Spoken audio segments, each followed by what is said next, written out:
오늘의 정치권 이슈 짚어보겠습니다. 정미경 국민의힘 전 최고위원, 신경민 전 민주당 의원 두 분 나오셨습니다. 어서 오십시오. 네, 안녕하세요. 네, 이태원 참사 국정조사가 어제 여야 원내대표 합의로 잘 되는 것 같았는데 오늘 아침 조금 삐걱거리고 있습니다. 일단 오늘 아침 회의 발언부터 들어보고 대담 이어가겠습니다. 어제 민주당과 예산안 처리 후 국정조사를 실시하기로 합의를 했습니다. 불만스러운 점이 많습니다만은 야 3당의 일방적인 국정조사를 저지할 방법이 없었다는 점, 그리고 예산 처리가 법정 기간 안에 반드시 이루어져야 된다는 그런 점 때문에 불가피한 합의였다는 점을 이해해 주시면 좋겠습니다. 이 합의가 꼭 지켜지기를 바랍니다. 반드시 예산안이 처리되고 그 이후에 국정조사가 이루어지길 바라고, 다음에 국정조사도 이전에 실패했던 국정조사들처럼 정쟁에 흐르거나 그다음에 과장된 당리당략의 선전장에 머무르지 않고 정말 재발 방지를 위한 시스템을 촘촘히 구축하는 그런 국정조사가 되기를 바라고, 어렵게 시작한 국정조사인 만큼 국민의힘이 시간 끌기 전술이나 증인 채택 방해 등 정부 방패막이를 자처하는 일은 없기를 바랍니다. 이번 국정조사에 정쟁이나 당리당략은 결단코 없어야 합니다. 오직 국민적 의혹을 풀어낼 진상규명, 꼬리 자르기가 아닌 책임자 처벌, 비극적 참사 반복을 막을 재발 방지에 진심을 다해 임해야 합니다. 네, 국정조사 계획서를 먼저 의결을 해야 되는데 그 특위가 오늘 아침 회의가 열리려고 하다가 연기가 됐습니다. 갈등의 핵심은 대검찰청을 국정조사 대상에 포함할지 여부인데 꼭 필요합니까? 하는 게 좋죠. 왜 그러냐면 검찰이 바로 사실은 합동수사본부를 차리면서 들어가는 게 맞는데, 이번에 어찌된 일인지 셀프 조사가 안 된다는 국민적 여론과 누가 봐도 상식적인 지적에 대해서 정부가 외면했단 말이에요. 네. 그게 좀 이상해요. 그러니까 검찰이 그 등짜 가지고 뭐든지 다 할 수 있는 걸로 만들어 놓으면서 빠진 거며, 또 이번에 등 이런 거 빼놓고도 경찰관이 뭔가 하여튼 잘못한 게 일이 있기 때문에 언제든지 검찰은 수사에 들어갈 수 있습니다. 법리적 해석만 해도요. 네. 근데 하여튼 검찰이 애써서 이걸 외면을 하고 셀프 조사라는 비난을 감수하면서까지 지금까지도 계속해서 경찰이 셀프 수사를 하면서 실적도 제대로 안 내고 뭘 수사를 하는 건지 마는 건지 지금 알 수 없는 일들이 벌어지거든요.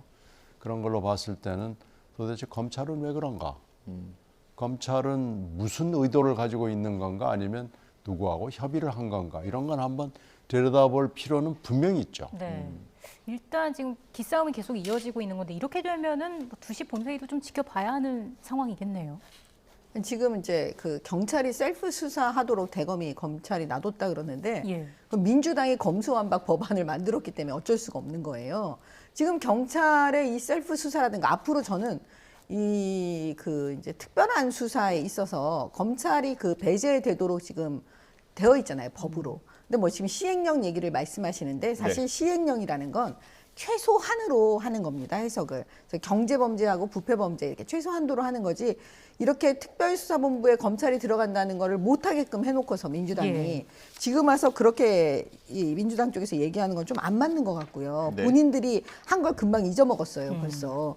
그다음에 두 번째는 뭐냐면 그 대검찰청이 이 조사 대상에 들어갔는지 정말 제가 개인적으로 좀 이해가 안 돼요. 네. 예. 이게 왜 대검찰청이 왜 들어갈까?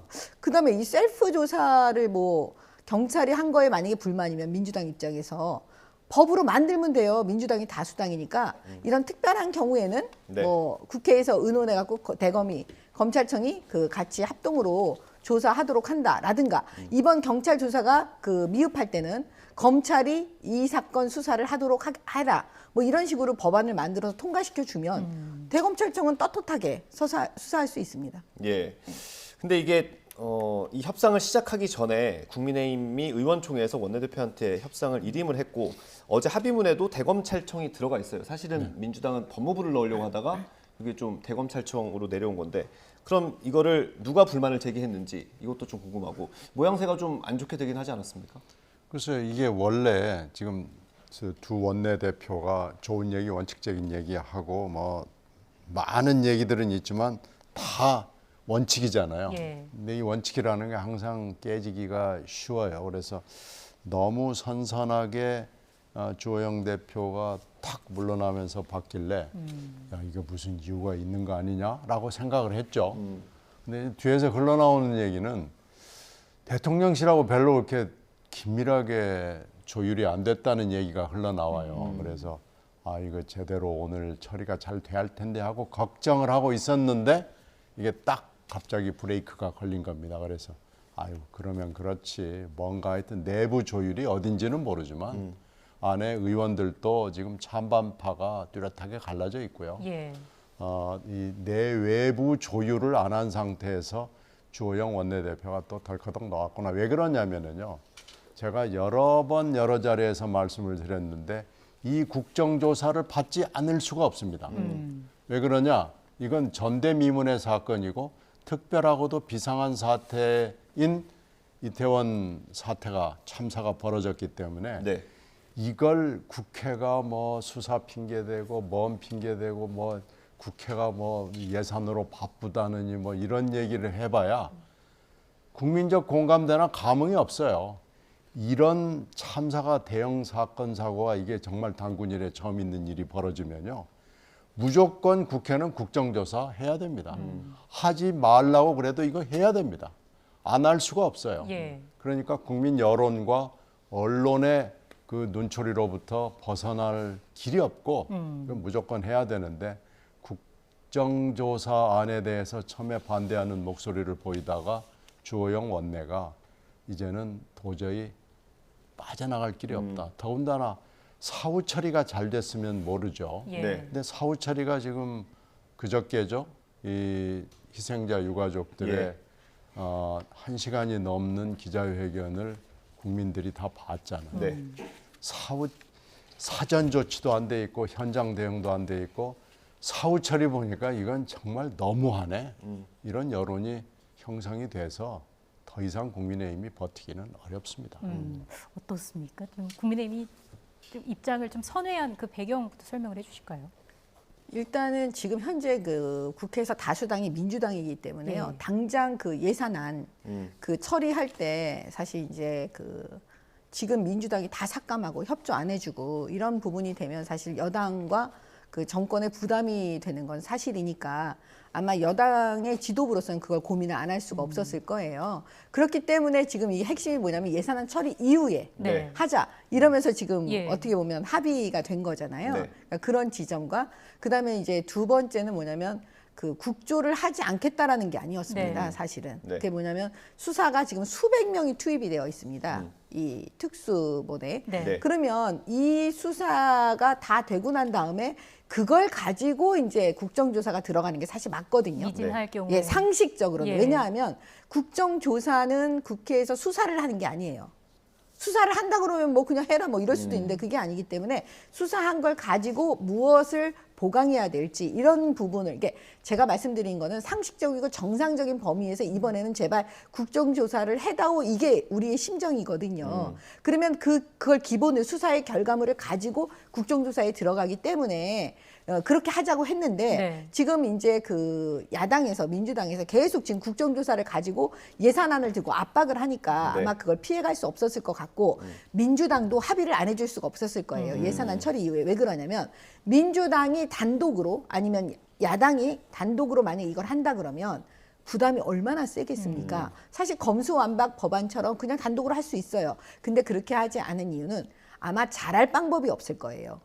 이게 왜냐하면 그 부담은 그럼 민주당이 다 가요. 왜냐? 예. 지금 민주당의 그 지난번 여태까지 보여준 모습들 뭐 예를 들어서 이모 교수를 이모라고 하고 뭐 이런 정도 수준에서 만약에 한다면 그 부담은 민주당이 다 갖고 가잖아요. 네. 우리 국민들이 얼마나 실망을 하고 그거에 대한 그게 얼마나 심하겠어요. 그래서 제가 볼 때는 민주당도 어떻게든지 여야가 합의해서 같이 하길 바랬을 거예요. 그러니까 그런 양자의 그 이해관계가 떨어져서 이렇게 된 거고 네. 제가 볼 때는 그 여당의 주호영 원내대표가 그 용산하고 네. 대통령실하고 협의를 없이 이걸 했다고는 보여지지가 않아요. 아마 큰 틀에서는 네. 다 얘기가 어느 정도 이제 되고, 다만 이제 구체적인 부분에서는 약간 좀 달라질 수 있는데요. 큰 틀에서는 그 대통령실도 받아들여 주신 게 아닌가 그런 생각이 듭니다. 요거 하나 여쭤볼게요. 그 국정조사의 한계를 좀 뛰어넘기 위해서 수사를 이유로 조사에 응하지 않거나 자료 제출을 거부할 수 없다는 규정을 넣는 거에 대해서는 어떻게 생각하세요?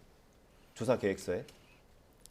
그래서 이제 이런 문제 때문에 사실은 수사가 먼저고 그다음에 국정조사 하자 이랬던 거죠. 예를 들면 수사를 방해할 목적이라든가 그 특별하게 눈에 보이는 경우, 사실 그런 경우는 이런 합의 문구가 들어간다고 해도 그걸 누가 오케이를 해주시겠어요? 그래서 이거를 굳이 이걸 문구에 넣어가지고 서로 싸우는 거는 예. 저는 바람직하지 않고요. 웬만하면 사실 정부도 협조를 해주고 예. 그다음에 이제 그걸 막 악의적으로 또 정쟁에 이용하려고 하는 경우에는 또 그 부분은 여야가 또 그 부분 또 멈춰서 약간 이런 식으로 좀 뭐라 그럴까 서로 상생하면서 가는 그런 모습을 보여야 될 것 같아요. 근데 만약에 또 증인이 나오지 않거나 자료 제출에 있어서 좀 미진하다고 느껴지는 부분이 있다면 민주당 쪽에서는 연장 기간을 요구하는 목소리가 나올 수도 있을 것 같은데. 당연히 나오겠죠. 국조를 해보면요. 자기한테 불리하다고 생각되면은 자료도 안 내놓고 청문회장이나 거기 이 국조장에 나와서도 입을 꾹 닫습니다. 뭐 이런 경우가 굉장히 많습니다. 그래서 근데 이 문구를 집어넣으면은 신법 우선의 원칙이나 상위법 우선의 원칙에 따라서 이게 규제를 할 수 있을지 없을지 그건 또 해석이 필요한 대목인데 네. 이게 형사소송법이나 이런데 이런 규정이 있어요. 그래서 이제 이걸 가지고 이제 딱 방패로 세우고 하는 증인들이 굉장히 많습니다. 그래서 이걸 넣으면은 좀 낫겠지만 또 뭐 아마 틀림없이 여야가 이거 가지고 한판 또 붙을 텐데 네. 좀 걱정은 됩니다. 또 하나는 합의가 오늘 돼서 의결이 됐다고 해도 예. 제가 국조를 여러 번 직접 해보고 관찰해본 바로는 국조를 헛바퀴 돌리는 5만 가지 방법을 국힘당이 정말 잘 알아요. 이 공회전 시키는 방법은 하여튼 이건 정말 현란하다 할 정도의 전술 전략을 가지고 있기 때문에 네. 이 국민들이 뜻깊은 국민들이 보기에는 아마 정말 폭장 터지는 일들이 앞으로도 계속 있고요. 예. 이거 이제 또 이제 연장하자고 분명히 할 거예요. 그때 되면 또 연장을 안 해야 되는 이유가 또 수만 가지 나옵니다.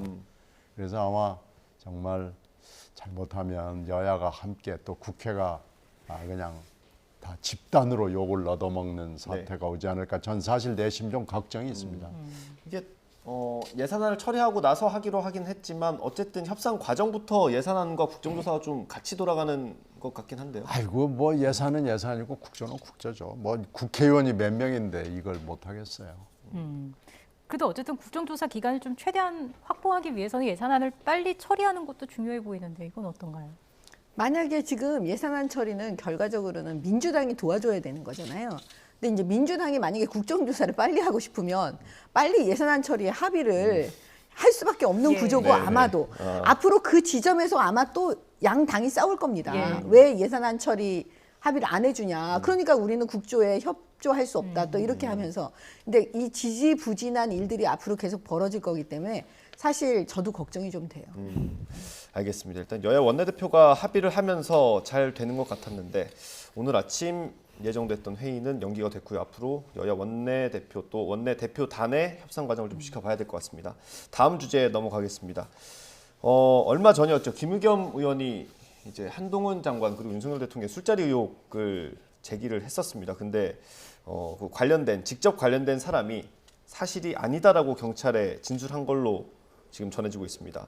당시 이 논란이 됐을 때 회의 장면을 저희가 일단 준비했는데요. 이거 보고 이어가겠습니다. 제보 내용에 따르면 김앤장 변호사 30명 가량이 있었습니다. 그리고 윤석열 대통령도 이 자리에 이 청담동의 바에 합류를 했습니다. 의원님 잠깐 네. 제가 자, 기회를 그러면 드리겠습니다. 의원님 자, 이분 말씀하시기 처음 전에 보시는 제가 분이에요? 기회를 드릴게요. 아니요, 나중에. 예, 제가 저 비슷한 자리 있거나 저 근방 1km 안에 있었으면 저는 뭐 걸겠습니다. 의원 뭐 거시죠? 네, 최고 위원님 말씀부터 들어볼까요? 그 김의겸 의원은 기자 출신이라고 해요. 그러면 기본적으로요, 이런 첩보를 만약에 받았다고 치면 그 첼리스트 A 씨를 만나는 게 1번이겠죠. 그쪽 진술이 확인이 됐는지, 이게 사실인지 아닌지. 예. 그걸 안 했어요. 그다음에 두 번째는 그 술집이요. 지금 다 찾았다고 그러거든요, 술집도. 근데 그 술집조차도 확인이 안 된 상태에서 이 얘기를 국회에서 터트려 버린 거죠. 법무부 장관을 상대로 해서. 네. 그래서 제가 볼 때는 그 김의겸 의원은 그 면책 특권으로 이거를 본인을 방패할 수 없다라고 보여집니다. 네. 이건 분명히 수사를 받아야 되고, 김의겸 의원이 그 미필적 고의가 있을 수가 있어요. 예. 허위라는 거를 알았다. 그러니까 뭐 꼭 이거를 100% 알았다 이게 아니고 허위일 수도 있다. 그러나 상관없어. 이건 미필적 고의거든요. 예. 그래서 제가 볼 때는 명예훼손죄가 그 되고 처벌 가능성이 있다라고 예. 보여지고요. 그 다음에 첼리스트 A 씨요. 나는 거짓말했으니까 책임이 없다. 그렇지 않습니다. 전파 가능성이 있다고 보면 명예훼손죄의 책임을 되는 거죠. 아, 그렇습니까? 네. 근데 본인이 동의하지 않은 녹취가 지금 나온 거잖아요. 아니죠. 남자친구한테 얘기를 했잖아요. 그러면 그 한 사람한테 얘기하면 그 남자친구가 다른 사람한테 얘기할 거라는 건 뻔히 알기 때문에 여기서 제일 중요한 건 전파 가능성이 있다고 보여지면 그거는 그 명예훼손죄의 책임을 져요. 네. 근데 이거와는 별도로 아마 수사기관에서는 이 지점도 아마 수사를 하게 될 건데 처음부터 역할 분담을 한 게 아니냐. 첼리스트 A 씨가 거짓말을 했다라고 퉁치는 거죠. 그리고 사라집니다. 소식이 안 되고. 그러면 그거를 제보한 사람은 지금 첼리스트 A 씨가 아니에요. 네. 들은 사람이에요. 예. 그러면 들은 사람이 제보를 하면 나중에 이 사람은 이 첼리스트 A 자기 전직 여자친구 전 여자친구가 뻥친 거를 나는 그냥 믿었다 이러면서 빠져나갈 생각. 그다음에 김의겸 의원은 면책 특권으로 빠져나갈 생각. 이게 처음부터 다 역할 분담이 돼서 예. 어떤 공범의 형태로 그 한 것이 아닌지 아마 이 지점을 그 수사기관에서는 수사를 하게 될 겁니다. 검사 같으셨습니다, 방금. 김의겸 의원에 대해서 정치적 책임을 묻는 목소리도 나오고 있어요. 이 부분은 어떻게 보십니까? 그래서 면책 특권과 별개로 정치적 책임은 분명히 존재하겠죠. 이게 만약 이제 수사 결과가 나오면은 네. 그 얘기가 분명히 나올 거고요. 이게 한번 면책 특권 가지고 이런 비슷한 경우가 있었어요. 이게 대법원까지 갔는데 네. 그때 그 사안에 해당이 됐던 의원은 면책 특권으로 책임을 묻지 않았어요. 그래서 그런데 그 대법원 판결문을 읽어보면 면책 특권의 한계라는 조항이 나와요. 네. 만약에 충분한 주의를 기울이지 않고 허위일 것이 거의 분명한 사안의 경우임에도 불구하고 면책 특권 뒤에 숨어서 질문을 했다. 예. 그러면은 책임이 면제되지 않는다는 어떤 바텀 라인을 대법 판결이 제시한 게 있습니다. 예. 그래서 이 바텀 라인에 해당되는지 안 되는지는 사실은 법원 판결을 받아봐야 되거든요. 그래서 이 틀림없이 이게 만약에 허위로 최종 결론이 난다 그러면은 예. 이게 그런 바텀 라인을 넘어선 완전히 잘못된 면책 특권의 보호를 받을 수 없는 것인지 아닌지를 법원 판결로 한번 받아봐야 됩니다. 그래서 그것은 면책 특권에 숨을 수 있는 건지 없는 건지는 지금 우리가 성급하게 결론을 내릴 수는 없습니다. 예. 다만 지금 김의겸 의원이 기자 출신인 건 맞고요. 그리고 박근혜 대통령 탄핵 당시에 맹활약을 했던 기자인 것도 맞습니다. 네. 다만 이 부분에서 왜 그러면은 분명히 몇 개 대목만 확인을 장소라도 아니면 첼로 주자 여자분을 만났든지 아니면 몇 군데 이렇게 두드려 봐야 되는데 왜 그랬냐. 이게 이제 첫 국감의 첫 질문으로 나왔거든요. 네. 순서를 바꿔가지고 우리가 이제 언론이나 영화나 예능물을 얘기하면서 선정주의를 얘기하는데 국감에도 선정주의가 있습니다. 네. 그러니까 이게 지금 갑자기 시간이 없이 푹 들어온 제보인 거예요. 네. 그러니까 이걸 충분히 말하자면 점검을 할, 한번 살펴볼 여유가 없이 들어왔다는 게 분명하고요. 이건 김의겸 의원의 규책 사유로 돌아갈 가능성이 높고 이 면책 특권에 뒤에 숨을 수 있는 건지 없는 건지는 판단을 좀 받아봐야 됩니다. 그럼 지금 상황에서 한동훈 장관의 고발이 있어야만 김의겸 의원에 대한 수사가 가능한 상황입니까? 아닙니다. 아니에요. 그 왜 그러냐면 명예훼손죄는요. 그 반의사 불벌죄라고 해서 예. 고소가 없어도 네. 고소 고발이 없어도 그 수사기관에서 인지를 해서 죄가 있다고 생각을 하면 그냥 인지해서 수사를 할 수 있기 때문에요. 굳이 그 한동훈 장관이 직접 안 해도 됩니다. 그럼 이 예. 첼리스트를 수사하는 과정에서 확대될 수도 있다고 보시는 건가요? 아니 이미 이제 첼리스트 이제 나와서 진술을 했으니까요. 아까 제가 말씀드린 대로 이게 역할 분담이었는지 네, 네. 아니었는지 그 다음에 수사 확대는 가능성이 있죠. 왜냐하면 김의겸 의원은 수사를 받을 수밖에 없는 상황인 것 같아요. 네. 우리 신경민 의원님도 말씀하셨지만 법원의 판단을 받는다는 건 수사해서 일단 기소가 된 이후에야 법원의 판단을 받으니까요. 아마도 그 지금 상황으로 언론에 예. 나와 있는 것만 보면 김의겸 의원은 기소될 가능성이 되게 높아 보이거든요. 그리고 나서 이제 법원의 판단을 기다려야 되겠죠. 이 면책 특권이라는 게 있다고 해서 수사 대상 자체가 안 되는 건 아닌 거죠? 그러니까 그때 그 판결문을 잘 읽어보면 그 면책 특권으로 결국 그 사람은 처벌을 안 받아요. 그래서 이건 면책 특권이기 때문에 처벌할 수 없다고 결론을 내지만 그러나 면책 특권도 무제한으로 면책이 되는 건 아니다라는 얘기를 대법원이 한 거고요.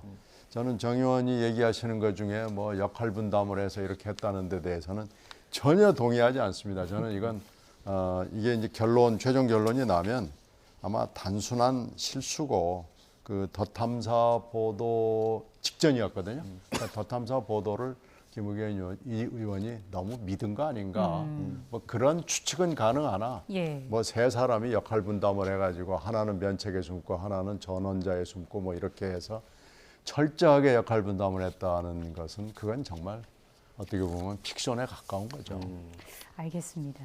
마지막 주제로 좀 넘어가 보겠습니다. 지금 화천대유 대주주 김만배 씨가 오늘 새벽에 구속기간 만료로 석방이 됐는데 앞으로의 행보에 이목이 또 집중이 되고 있습니다. 보면은 남욱 변호사 그 진술 폭로에 김만배 씨 이름이 나오잖아요. 김만배 씨로부터 들었다 이런 전원 형태의 진술이 있었기 때문에 김만배 씨의 확인이 좀 결정적인 그런 상황 아니겠습니까?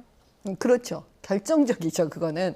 근데 이제 그 김만배 씨가 어떻게 보면 대장동 사건에서 가장 많은 이익을 얻은 사람이고 네. 어떻게 보면 대장동 사업의 주범이죠. 주된 역할을 한 사람이죠. 그리고 남욱 변호사는 거기 그 대장동 사건에서만큼은 약간 이게 좀 뒤로 미뤄진 그런 네. 상황이잖아요. 그래서 이 두 사람의 특별한 관계가 있는 거죠. 경쟁적인 관계가. 그러면 지금 남욱 변호사만 김만배 씨 얘기를 하는 건 아닐 거예요. 유동규 씨도 김만배 씨에 대한 얘기를 예. 할 거예요. 그리고 지금 언론에 나온 거는 저는 굉장히 일부일 거라고 봐요. 검찰에서 갖고 있는 건 훨씬 많은 증거와 훨씬 많은 진술들을 다 갖고 있다고 보여지거든요. 그러면 이제 앞으로 김만배 씨가 지금까지 그 진술한 것만 가지고 버틸 네. 수 있겠는가? 저는 그러긴 좀 어려워 봐요. 왜냐하면 내용이 너무 많이 나와 있기 때문에. 네. 그러면은 그 김만배 씨는 과연 그럼 왜 입을 닫고 있나? 그분도 묵비권 행사를 끝까지 할 수도 있어요. 그건 왜 그러냐면 만약에 김만배 씨가 이걸 입을 벌리는 순간 본인이 뇌물을 제공한 거잖아요. 예. 네. 왜냐하면 이재명 시장 그 이재명 시장 측에게 내가 일정 부분 지분을 주기로 하고 대장동 사업을 자기가 미리 선정받았다. 예. 이런 구도로 가면 업무상 배임의 공범이기도 하고 뇌물을 제공한 사람이 되기 때문에 지금까지 범죄와는 다르게 범죄의 양이 엄청 커지는 거예요. 그래서 아마 그걸 계산을 할 겁니다. 내가 입을 열어서 좋을지, 입을 닫아서 좋을지 이거를. 그렇지만 그것조차도 어디까지 버틸 수 있는지가 이제 제가 보는 어떻게 보면 관전 포인트인 거죠. 왜냐 유동규, 김만배는 어마무시한 얘기들을 아마 검찰에 이미 다 했다. 네. 그리고 그중에 일부분만 언론에 얘기하고 있다. 네네. 이렇게 보여지기 때문에요. 그 좀 지켜봐야 되겠습니다. 예. 모든 언론이 김만배 씨 입에 집중을 하고 있고 내일 아마 불구속 재판장에 나오게 되겠죠. 어떤 얘기를 할지 좀 지켜보도록 하고요. 이렇게 이재명 대표를 둘러싼 수사가 좀 여러 갈래로 진행이 되면서 당내에서 여러 목소리가 나오고 있습니다. 저희가 박지원 전 국정원장 그리고 조홍천 의원의 인터뷰를 묶어봤습니다. 들어보고 얘기 이어가겠습니다. 내일 지구가 멸망하더라도 오늘 민주당은 사과나무 한 그루를 심어야 돼요. 그러면 이렇게 탄압하면 없어져야 되나요? 지금 현재 민주당 의원들이 줄줄이 다 매일 나오잖아요. 노웅래 나오고 김태년, 노영민 이러다가는 민주당이 없어지면요. 이 나라 민주주의가 없어지는 거예요. 이게 과연 이 제대로 된 공정한 수사냐. 네. 이런 점에 대해서는 우리가 정말 전력으로 대응하고 예. 이게 공정한 잣대가 아니다. 예. 라고 하는 점에 대해서는 우리가 목소리를 높이고 일치단계로 아주 대응을 하는데 예. 팩트, 사실관계에 대해서는 당이 전면에 나서가지고 이 대응하는 거 이건 굉장히 위험하다. 왜? 모르니까. 과거에도 예. 당 공식기관이 뭐 대변인이 당 지도부가 이렇게 사실관계 자체에 대해서 직접 대응을 한 적은 없었다고 합니다. 네, 신경민 의원님 나오신 김에 저희가 이낙연 전 대표 얘기를 네. 여쭈지 않을 수가 없어서 네. 어제 언론 보도에 많이 나왔습니다. 어제 그제 나왔죠. 예, 어떻게 보셨어요? 글쎄 뭐 대충 세 가지 보도가 나왔어요. 조기 귀국설, 뭐 첫눈이냐 벚꽃이냐 그런 이제 상당히 선정적인 보도로 나왔는데 네. 조기 귀국은 가능성이 없습니다. 그리고 생각해 본 적도 없습니다. 제가 최근에도 이 대표 이 총리하고 통화를 해본 적이 있는데 네. 이건 정말 기사를 위한 기사고 기사의 근거를 잘 모르겠고요. 그리고 이제 친이낙연 의원들의 집단 방미설도 근거가 없습니다. 네. 다만 의원들이 많으니까요. 몇십 명 되니까 이제 예산 국회가 끝나면 네. 되게 연말 연시에 조금 국회가 안 열리는 기간이 있거든요. 네. 이 기간을 이용해서 다들 해외 여행이나 뭐 지방 여행이나 아니면 세미나나 이런 걸 하는 이 의원들이 개인적으로 시간을 쓰는 지금 시점이에요. 네. 그래서 그 중에 미국 갈 수 있는 거죠. 그런 정도의 누군지는 모르겠지만 계획을 하고 있는 분이 있을 수는 있지만 우리가 뭐 집단으로 한번 가보세 뭐 이런 얘기가 나온 것은 한 번도 없고요. 또 하나 지금 다음 주에 연대와 공생이라는 당시 경선 당시에 그 띵크탱크가 세미나를 하는 걸로 돼 있어요. 네. 다음 주 월요일 날 오전에 하는데요. 이 연대와 공생은 그 당시에 학자들을 중심으로 해서 우리가 한번 그 연대를 좀 이어가 보자. 뭐 그렇게 해서 지금 모임이 된 거고 법인화가 됐습니다. 네. 그래서 첫 세미나를 하는 거고요. 이 대표 미국에 있는 이낙연 대표한테는 통보만 학자들이 했습니다. 이렇게 할 테니까 알고는 계십시오. 그게 사실의 전부고요. 무슨 예. 영상 축사를 한다느니 뭐 그런 계획은 있지도 않았고 아마 그렇게 안 될 겁니다.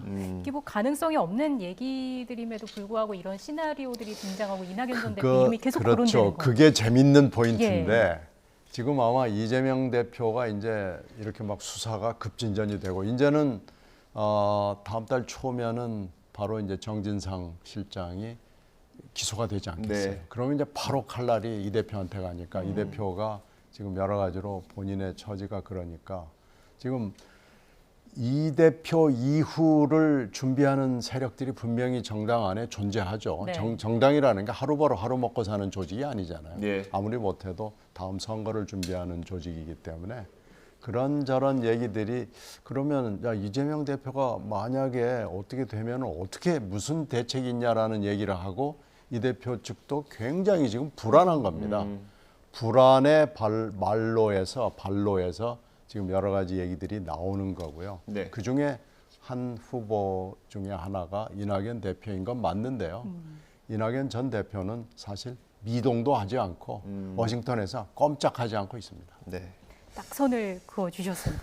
저희가 시간은 다 됐는데 아주 짧게 한 가지만 민주당 이재명 대표 얘기 나왔으니까 정진상 정무조정실장 구속 적부심 결정 이제 곧 나올 것 같더라고요. 어떻게 예상하십니까? 기각될 겁니다. 그 왜 그러냐면 단언을 하십시오. 예, 증거 인멸이 굉장히 중요한 부분이에요. 보통 예. 구속할 때요.